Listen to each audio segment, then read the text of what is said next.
Hello, everyone. Welcome to a special edition of Roll for Combat, Battlezoo Bestiary, and in this case, Dragons, where I, Stephen Glicker, am joined by Mark Seifter and a very special guest. We have Ginny D, who I roped in to help us make a dragon. That's right.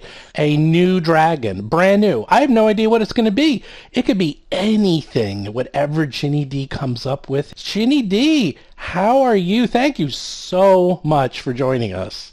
Of course. Thank you for having me. It didn't take much rope to rope me in. It was like, do you want to create a dragon? And I was like, the gears are already turning in my brain.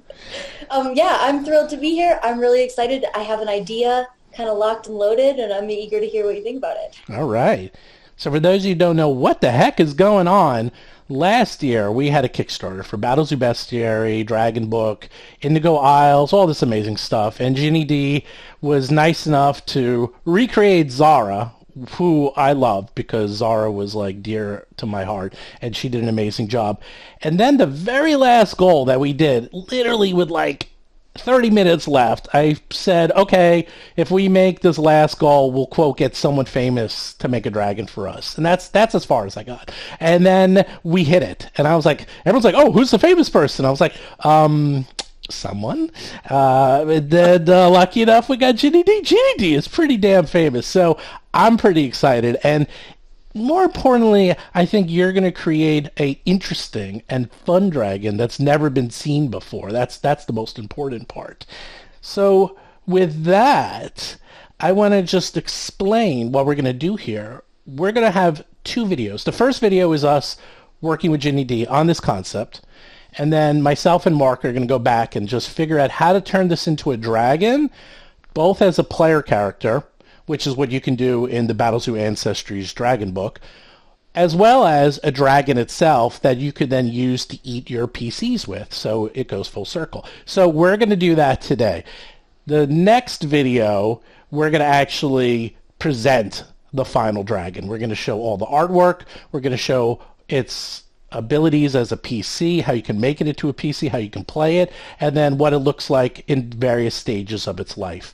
So as a little baby wormling as to a great worm that will just destroy everything. So with that, before we jump into dragon creation, Mark, do you want to explain how on earth are dragons playable by people? How is this possible? Sure thing.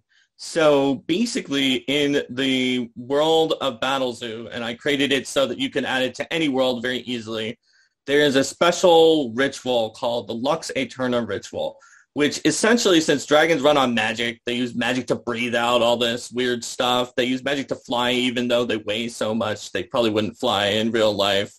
You condense all the magic from millennia of your life that you might have had down into sort of a single moment where it comes at you all at once, which short circuits your magic for a short term. You lose some of your abilities right away because you go back to where like a first level character would be.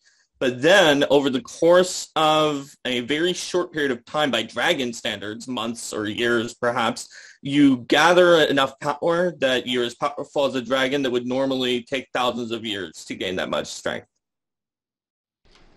So with that, let's turn to Ginny D, because you said you have an idea. What is your idea? Let's start from the beginning. Give us your idea.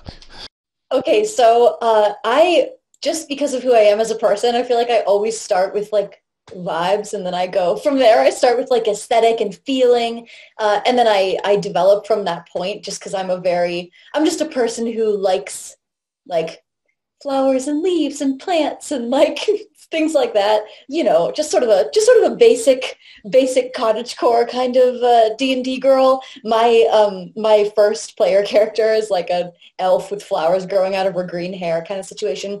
So I was looking through the artwork that you guys sent me for already existing dragons in the book, and I was like, oh, there's some like beautiful, I don't know if I'm allowed to say what's in the book. Oh, you could say. Okay, there's like some beautiful, like leafy, foresty looking dragons, and I was like, okay, well, like check that off. I can't throw that in there. That's already happening. And so I started thinking about my new my new like aesthetic obsession that I've moved into is mushrooms. And I just love like the vibes of mushrooms. And I also love how sort of they're like cute and threatening, which is my favorite kind of combination because mushrooms can be so deadly. And sometimes you can't even tell which ones are deadly based on how they look. And, they can be poisonous. They can be toxic. They can also be like hallucinogenic. They can do all kinds of crazy stuff, mushrooms. So I was thinking about like a toadstool dragon of some kind that does cool mushroom stuff. Mushroom stuff? That's more than enough. That's great. That's great. I do have I took notes. I read through the entire mushroom Wikipedia page and did a little further research to like dig into what a mushroom dragon would be like. Okay, actually, I like the idea I like toadstool dragon rather than fungus dragon. So that's a kind of a good name. That's a good name too. Yeah, and I feel like really good designers, their instincts are kind of very similar to what you were doing there. So you have the instincts of a good designer, which is you start with an aesthetic idea or a high concept or a vision, and you build from the top down. From there, so that's exactly the best way to do things. Great. So read Wikipedia to us. I can't wait. Well, I took some relevant notes. I was thinking about like it'd be cool to have gills because mushrooms have gills, but gills on a dragon are going to look really different than gills on a mushroom. But I just thought gills are like a cool sort of biological feature that you could apply to a dragon in an interesting way.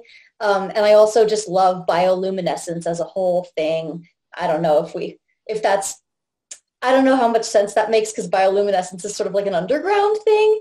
And I don't know if we're going to be like vibing underground dragon here, but that's just a thought that I had.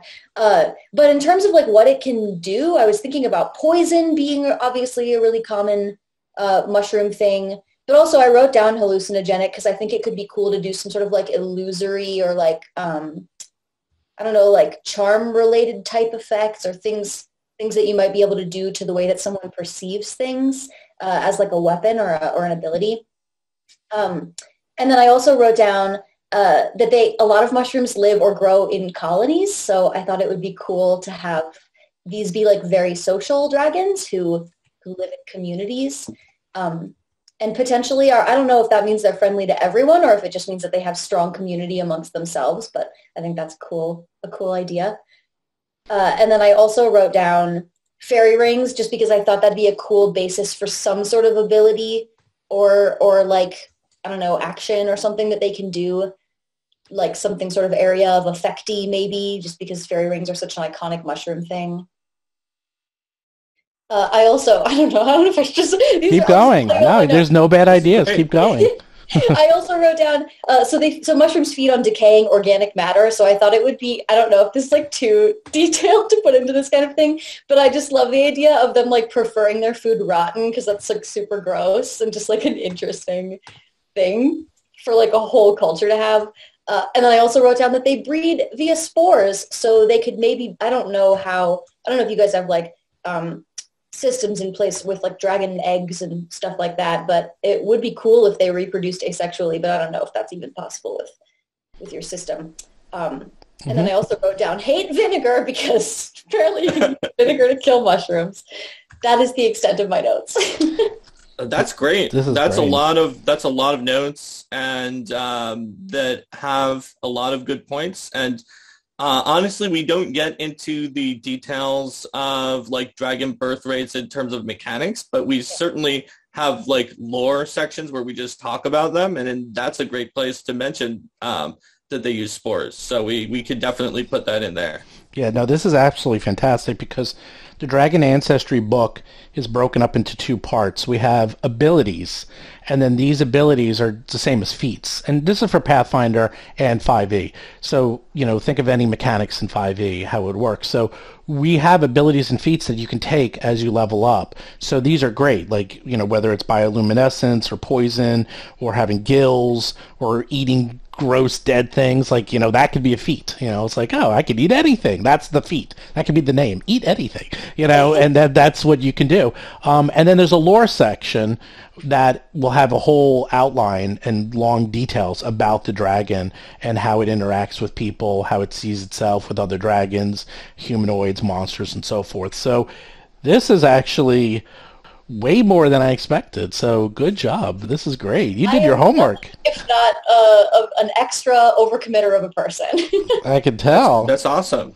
Like, yeah, and I'm a toadstool fungus style dragon is something that I don't think like we've necessarily seen before. And I was also thinking towards fairy rings as a sort of like more advanced ability on it. And so when you said it, I was like, yeah, that makes perfect sense. Because of that association with mushrooms, it gives you something that's a little bit more magical, because we also have a lot of things that are also based on real world science. And so when you ground a creature in things that people know sort of from their life or from folklore, it can really make a strong monster. All right. So with that, let's go through maybe some general concepts now that we have this down. So what type of breath do you think you would like to have? A poison breath weapon or a hallucinogenic breath weapon? We can figure out the details, but that's sort of an iconic aspect of dragons. So it can even be something random, which is always fun, where they breathe on you and then it's like, what is it? Who knows? It could be hallucinogenic. It could be poison. It could be anything. It's a little bit more complex, but it would make it a unique dragon type, I'll tell you that. Yeah, that's really cool, because I did initially think, like a poison spore type breath weapon makes a lot of sense for a fungus dragon of some kind. But then once I started thinking about hallucinogenic stuff, it could be, I don't know if you have any other dragons in there that have a poison breath weapon, but I know poison is like a relatively common type of damage. So yeah, it's pretty common. It would be if it was just poison. The idea of having like a breath weapon that maybe you don't know exactly what it's going to do is really cool, if that's not like too much. Because what I love about that is like it's a common thing when you read up on mushrooms, like I just did before this meeting, that people are like, you should be careful eating wild mushrooms, because it's very easy to mistake them for something else. So that does seem kind of in line with mushrooms. Yeah, that's a good idea. I think that could work. We want to have at least one that's just basic damage, just from a rules perspective. Poison spores is perfect. That makes a lot of sense. But just like if you've ever fought against a gold dragon or some of those other metallic dragons in the monster manual, they kind of have we do fire damage, or also it can be a weakness breath if we want. We could have one that does poison, or possibly like a random assortment of weird spore or debuffs that it could do. And then that could be, in Pathfinder, be a separate feat. In 5e, sometimes feats do like multiple things together, so we could find a way to combine it. That would be awesome. I think having some options for like maybe a hallucinogenic breath weapon that will do something to people, like confuse them in some way. I'm trying to think of whether or not there's I don't think there's like a D&D mechanic, at least for like confusion, is there? Like, I can't imagine this. I can't think of a status condition that makes you confused. There's the confusion spell. Yeah. Is there like a ray that does that? Well, in Pathfinder, there is confusion as a It's stat. a condition. Yeah, but condition. in D&D, it's a spell, so we could just say like it has the effects of the confusion spell, which it looks like they roll a D10 to determine like what they're going to do. Oh, perfect. Yeah, I love that.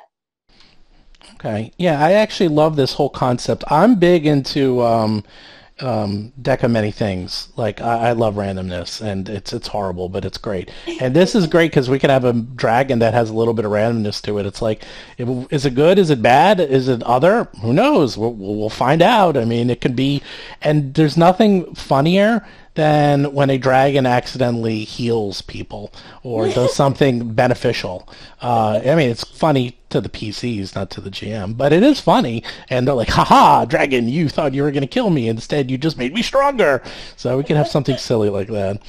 Yeah, I could see if you were fighting a dragon and you thought it was going to poison you, and then you just ended up being confused. In some ways, that might be a huge relief. Mm-hmm. Mm-hmm. Or if it just like got in the air and then caused things to be heavily obscured or something like that. And it's like, okay, I'd rather not be poisoned though. So Yeah, absolutely.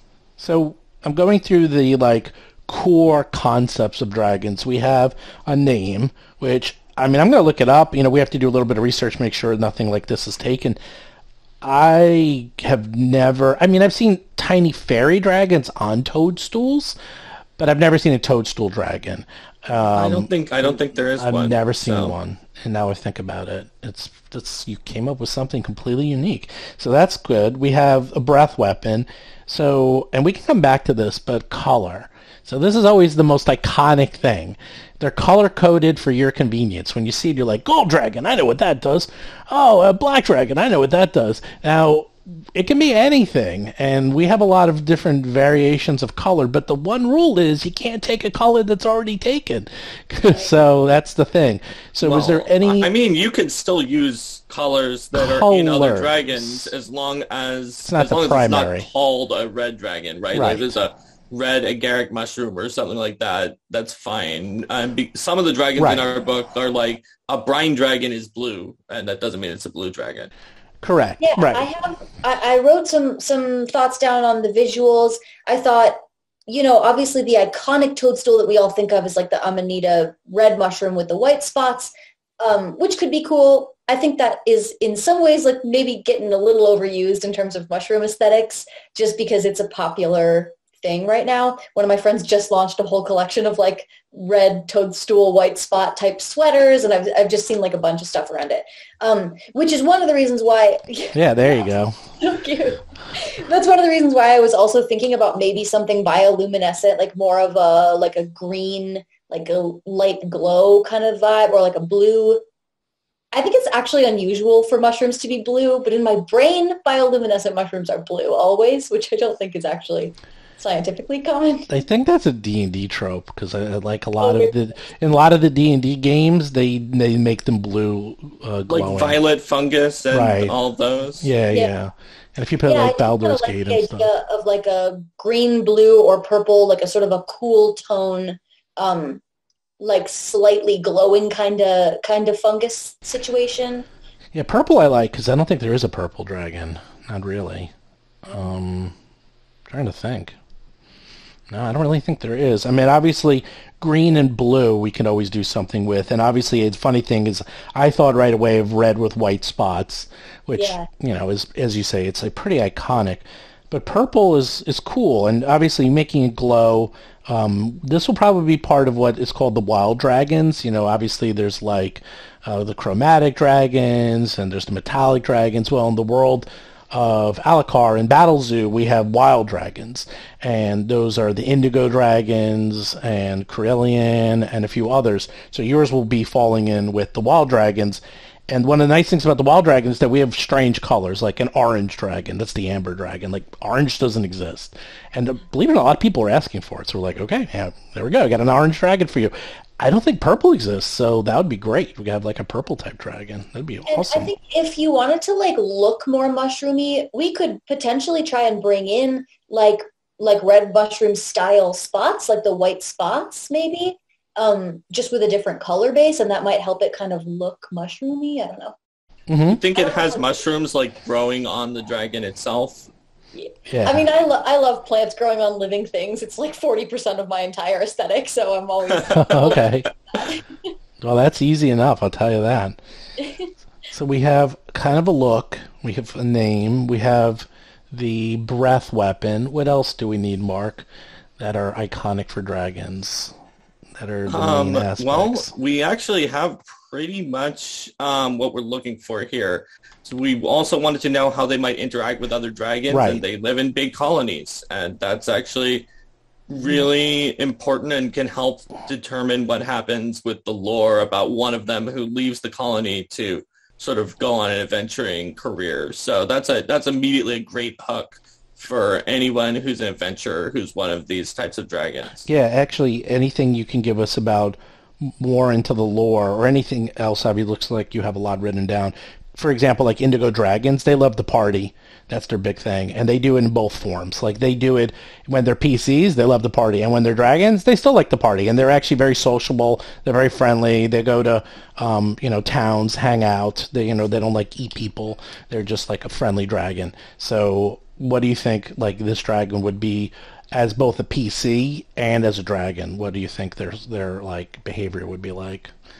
So I have a few thoughts about this because I do think we could take the whole colonies thing in a few different directions. Like you can live in a strong, close-knit community with your own kind and still be potentially like hostile to outsiders, or like maybe they're just really friendly and they just like everybody. So I don't know if there's like a way that is sort of more interesting in the context of your book, or I think if you leave it open, that like some colonies are pretty insular with just toadstool dragons and others are welcoming of all sorts of different people, then that lets the GM and the players who are going to make a story about the dragons use them in more context. So that it is actually, it's a strength that you have the flexibility for both of those two things. Okay, great.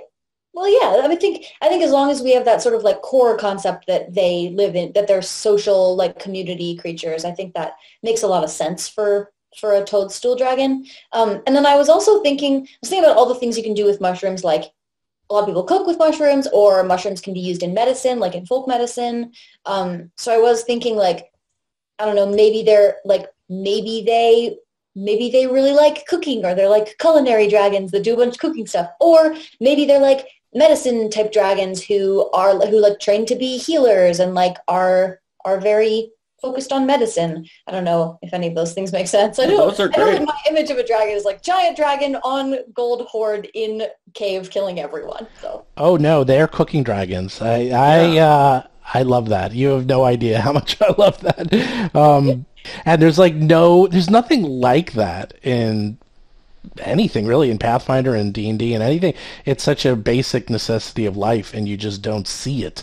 I mean, there's a lot of drinking. Okay, there's a lot of that. But the actual cooking part, there's not. So if we had, these dragons, toadstool dragons, are like master chefs, people will be like, what? I mean, that's such a cool concept, and they're just like pulling mushrooms off their shoulder, throwing it into the stew. Like they're like their own, they're their own like spice rack. That'd be crazy.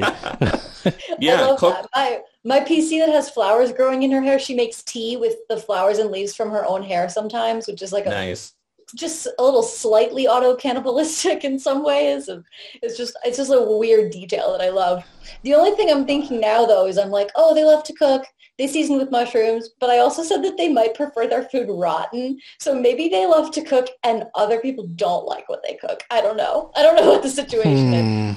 Or maybe they cook in such a way that other people are like, wow, this is amazing. And they're like, thanks. It's all decayed.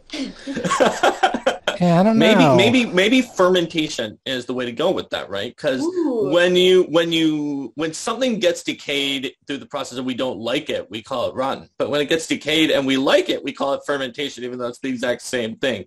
Absolutely. So maybe that means they're great at fermenting stuff, and that they've discovered, just because they let things go much more rotten than most people ever would, they've discovered some unique fermentation cooking based techniques. I actually like this idea a lot because they can be that, they cook. What makes their cooking so unique is that, everyone cooks in the world using, I don't know, it's like standard meats and standard spices. But since they are like one with the mushrooms, they know which mushrooms and which fungus is safe to eat. So they can mix and put flavors into their food that no one else can do. And they are able to create, flavor combinations that just aren't attainable anywhere else in the realms. So therefore, they're known as like these master chefs. So cool. I think, we can go on that. Wow. Got a toadstool purple master chef dragon that could also poison you if you're not careful. Yeah. So they can be good assassins. They can be like, oh yeah, I cooked this great meal for you, and everyone's fine except for that one person you're trying to kill. That's great. Also, don't piss off the cook. Yes, exactly. This is like it's gonna be way worse than somebody spitting in your food. I mean, are you okay with that? I mean, we don't want to railroad you on this, but I do like the concept. I think that sounds awesome. Okay, Also, it good. just occurred to me that spitting in someone's food when you have a poison breath might actually poison your food. So, Yeah, there you go. spot on. So what about this fairy rings? I want to get into that a little bit. How do you imagine those would work? So this thought just popped into my head that when you step into a fairy ring, the idea in like folklore is that you'll be transported to like another world and maybe you'll come back like Rip Van Winkle style hundreds of years later or whatever. So maybe it'd be cool if like a fairy ring put some sort of effect on the people who are in it, like slow or something that sort of like almost puts them in like a stasis of some kind, that like that prevents them from, I don't know, I'm imagining like the D&D slow spell, but that I don't know if that would be super OP to be able to put people in a circle that does that. Or alternatively, they could be like, rather than a sort of a battle weapon, it could be like a transportation type of skill. Since fairy rings can teleport you or whatever into the realm of fairy. Um, yeah, I don't know. Those are some thoughts. Yeah. Yeah, I think those are both part of a lot of legends for fairy rings. There's also sometimes like the idea that if you like trespass into the fairy ring, you're cursed. So that's like a third one, and it sort of fits with it gets slow or something bad happens if you go on the inside. So it could be protective too. There's a lot of directions we can go with that. It's a Yeah, solid design. there's a D&D spell called Magic Circle that I think nobody but me wants to use because I don't think it doesn't have a ton of uses, but it's like, oh, you can make a circle, and if anybody tries to attack whatever's in the circle, then they're at disadvantage and stuff like that. So it could even be like potentially a protective mechanism in that way too. Yeah, no, I like that a lot. And hey, just because no one else uses it doesn't mean it's not useful. That just means they're playing wrong. That's all. Yeah, I mean, no one wants to get disadvantaged when they're attacking the Trust dragon. me. That'll cancel out their advantage. Yeah, and that's a nice thing about designing a dragon. You're like, oh, I'm worried it's OP. It's a dragon. Oh wait, it's a it's gonna dragon. be OP. Trust me. Like it does too much, and you're like, and that's what's your point? That's kind of why it's a dragon. And we'll find a way to make it balanced for players to Of course. play. That's kind of our thing. Now, gills, does that mean they can breathe like I would imagine they're immune to poison. That's outright. Like they can just walk through poison like it's nothing. And they could also eat things that are like normally deadly to other creatures. And they're like, this is deadly nightshade. This would kill you in 5 seconds. It's got a bit of a aftertaste to it. Like they're fine. But would this also let them breathe underwater or any other, or even outer space? Or what do you think the gills would work? I do actually kind of like the idea of gills giving you water breathing capabilities, just because I was also reading that some mushrooms are like 90 something percent water. Like mushrooms have like a ton of water in them, which I think is why I was reading they can pop up like overnight. A lot of kinds of mushrooms can pop up like overnight and be pretty sizable. And it's because like in overly humid conditions and stuff, they're mostly made out of water. And so that I think could be like a fun way to sort of tie in water breathing as a mushroomy thing. Although, obviously I don't think any mushrooms grow underwater. So that might be a little too weird. If we did it like different from a water thing, one thing that might be cool is if the gills make them immune to poison because they like filter out like airborne poisons or like poisons that they eat or drink or something. I don't know. Definitely. And then with the bioluminescence, that is another. I mean, these are all good ideas because it's like I'm racking my brain. I mean, there's a couple of monsters that have bioluminescence and abilities like that, but it's still super rare because it's one of these. It's a passive ability that people don't think about. But as a PC, this would be fantastic because you have a built-in light source. And even as a dragon, it's pretty good because you're trying to sneak up on them, and they're like, woo, and everyone, like, you're not sneaking up on this one because it can just, like, make its own light whenever it wants. So Right. A lot of times, Oh, go ahead. yeah, a lot of times monsters don't bring light just because the PCs were expected they were going to do it. Yeah, I was thinking, is possible that being bioluminescent could at times also be a disadvantage, like when trying to be stealthy. But maybe that is what like makes it more interesting, that it has value in some times and that it has downsides in other times. And I think it might be cool if, I don't know, if you wanted to tie it to like abilities or feats that they can gain, it might be cool too to have like more control over it at some point. Like maybe you can cause it to glow brighter in certain circumstances or something like that if you needed more light. Okay. That makes sense. Or you could send off bioluminescent, colorful spores that would put someone into fairy fire situation where they become bioluminescent as well. Oh, that's great. I love that.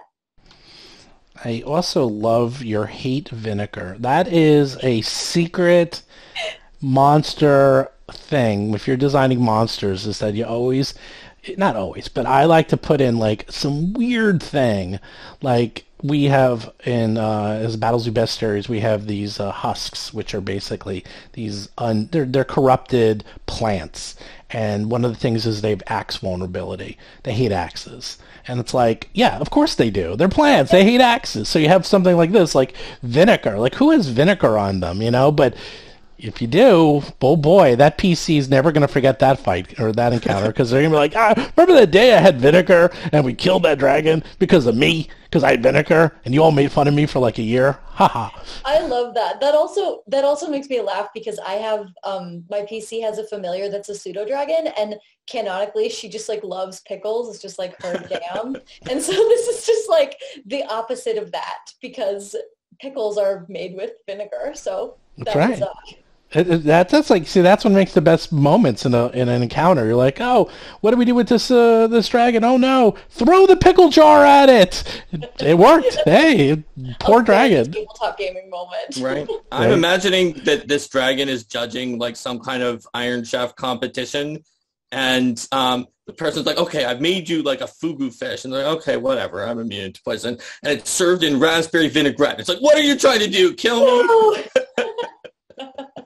Not the vinaigrette.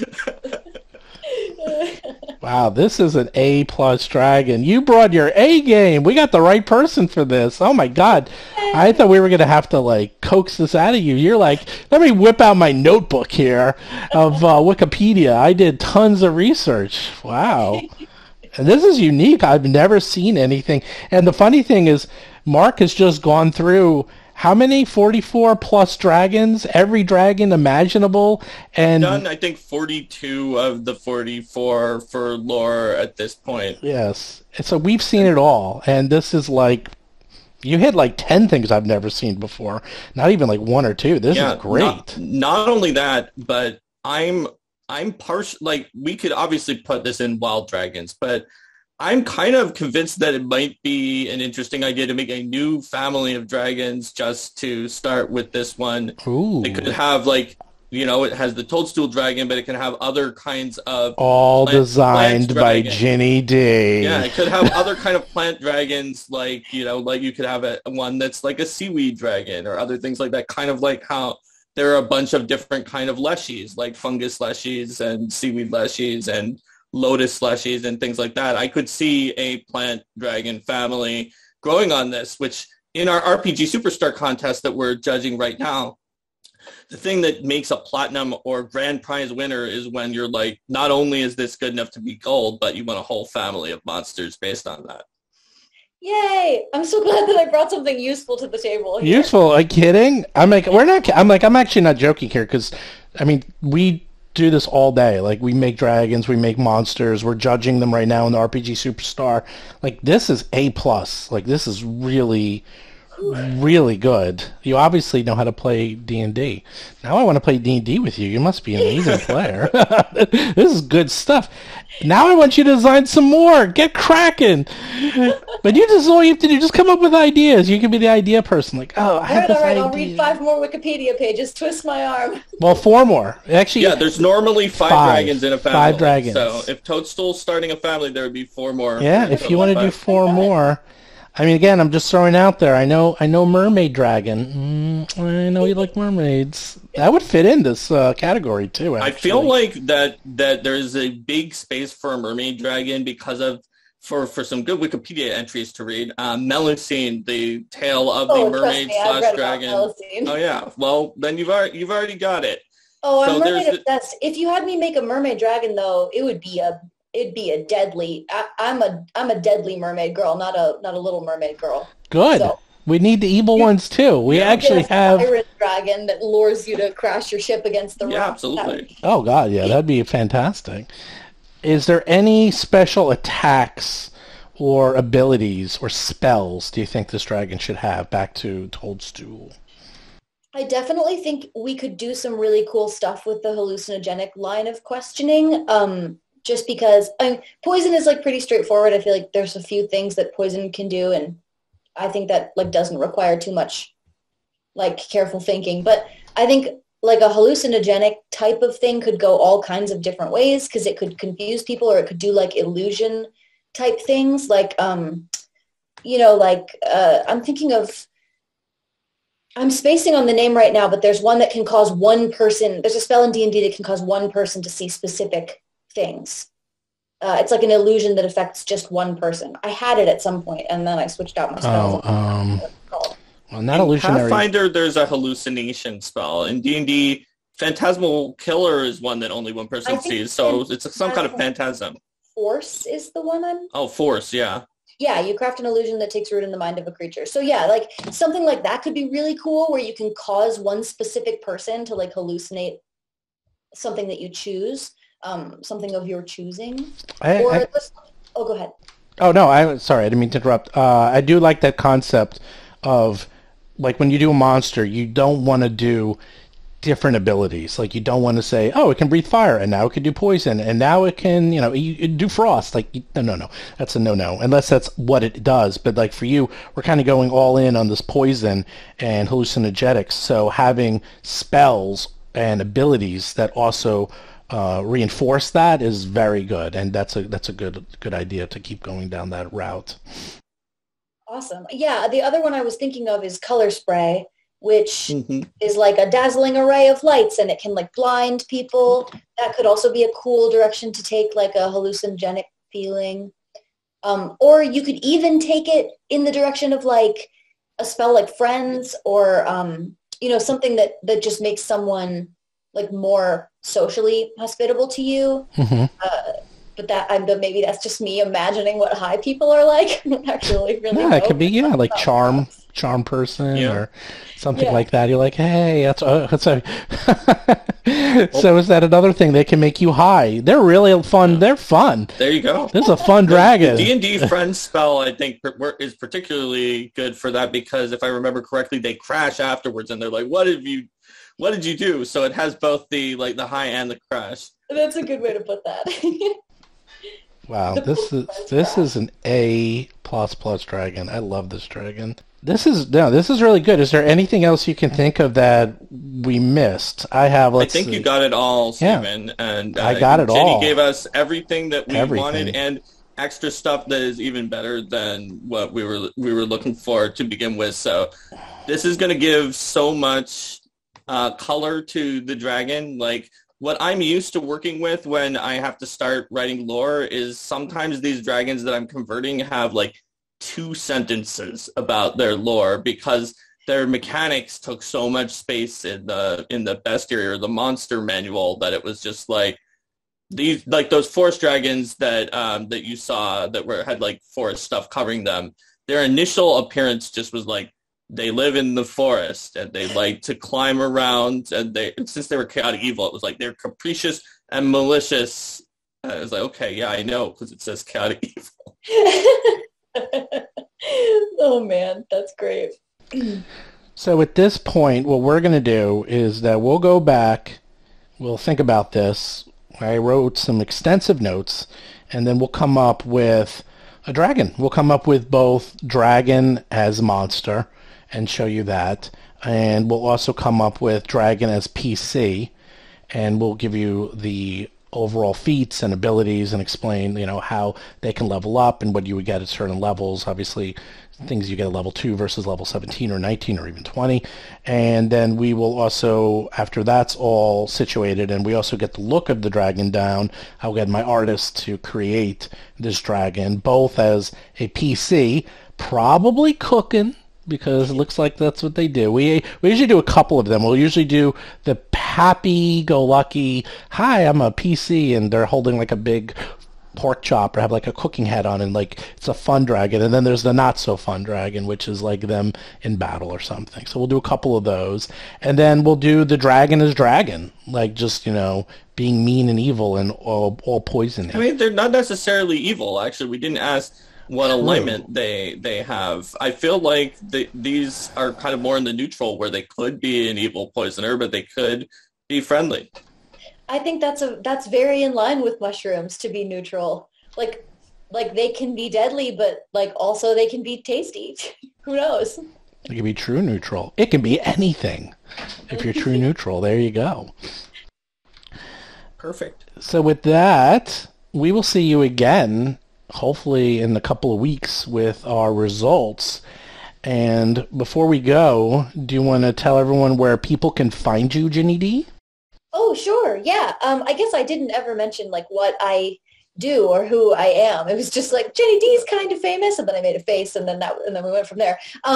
So I'm a YouTuber. I make YouTube videos mostly about D&D 5e, but just generally about role playing and storytelling type stuff. And you can find me on YouTube under the name Ginny D, youtube.com/Ginny D. And you can also find me on pretty much every other social platform under those same names. I'm also a musician, so you can find me on Spotify if you want to hear me sing about like stabbing people, but in like a romantic way, or various other songs that I do. I have a whole album of Deadly Mermaid songs, if that is interesting to anyone.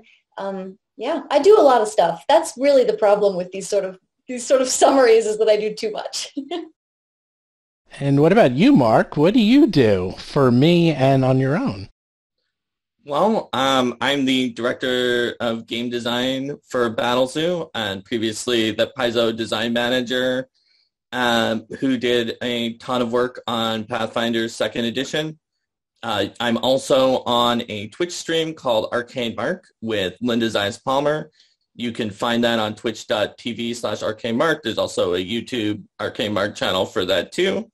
And we have a Discord that is at tiny.cc/Arcane Mark. So lots of places for Arcane Mark, or Twitter at Mark Seifter, just my name. And then for myself, again, Stephen Glicker, I own and run Roll for Combat, which is many things. It's a podcast foremost, where we have 2 actual plays where I'm the GM. We also now have a line of products, the Battlezoo line, which is very successful. So successful that we now have Mark on full-time and Ginny D designing dragons for us. And right now you can go to battlezoo.com. You can order Battlezoo Bestiary, which has all the monsters are created by people from the RPG Superstar contest, so they're all created by people who just entered a contest, and we're actually doing this constantly, so people can just create their own monsters, and then we edit them and publish them and give them full credit and pay them. And we also have the monster parts system, where you can take monsters, kill them, or make friends with them, get their parts and turn them into cool gear. And now we're going to have the Dragon Ancestry book, which will have 45 dragons at least that you can play as, and I figured it out, there's more possible ways to build your dragon than there are atoms in the universe, Mark. So you did a good job, because it's a lot of ways. And then we have Jewel the Indigo Isle Adventure Path, level 1 to 11, where you go on this. Best explained is Guardians of the Galaxy meets Pixar meets Indiana Jones. It's a very fun, silly, crazy adventure. And then we also have a handbook that's going to come out with that, a player's book that will give you all new ancestries about the world, a la carte, tell you about how the god system works, and so forth. And all that can be found at battlezoo.com and ordered now. And the dragon book should be out pretty soon, in a couple of months, or already out if you're watching this later. So, but once again, thank you so much, Ginny D, for joining us. I can't wait to see you again, show you a really cool dragon, and then you can start, well, are you going to play this dragon in your campaign?